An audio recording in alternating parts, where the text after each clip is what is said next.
Hurricane Erin's explosive surge to Category 4 strength on Saturday has alarmed meteorologists and residents alike, as the storm rapidly intensified, with winds now reaching an astonishing 145 miles per hour.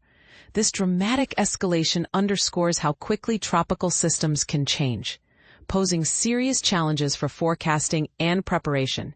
But here's where it gets controversial. Could Erin push even further to become a Category 5 hurricane, the most destructive classification on the Saffir-Simpson scale?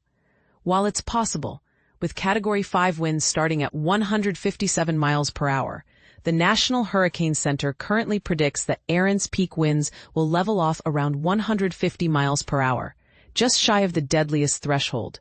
As of Saturday morning, Erin was moving north of the Leeward Islands, beginning to send its outer rain bands over some islands in the area. Thankfully, the storm's path is expected to remain north of the Leeward Islands, Puerto Rico and the Virgin Islands throughout the weekend, sparing these areas the brunt of the hurricane's fury.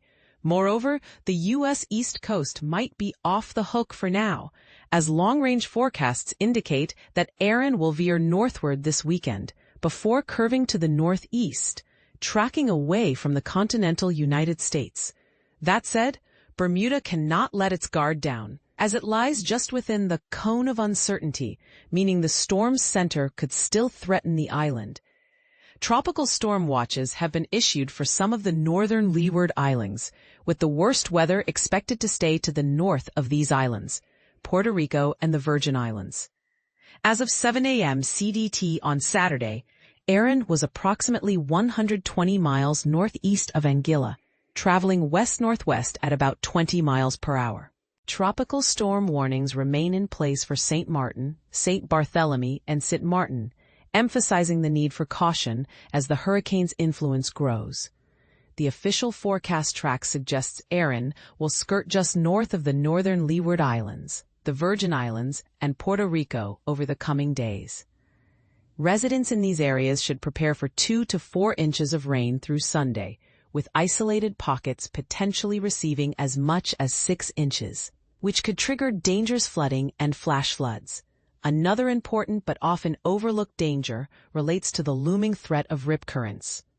The Hurricane Center is warning people along the U.S. East Coast, Bermuda, and the Bahamas to remain alert for life-threatening rip currents starting early next week, even though the storm itself is projected to stay offshore. This kind of indirect impact is critical to recognize, as it can catch swimmers and beachgoers off guard. What does this mean for you? If you live in these vulnerable areas, keep a close eye on updates and heed any warnings or evacuation advice from local officials. Hurricanes like Erin can evolve quickly, and even those outside the immediate projected path may be affected. Now here's a question to leave you thinking.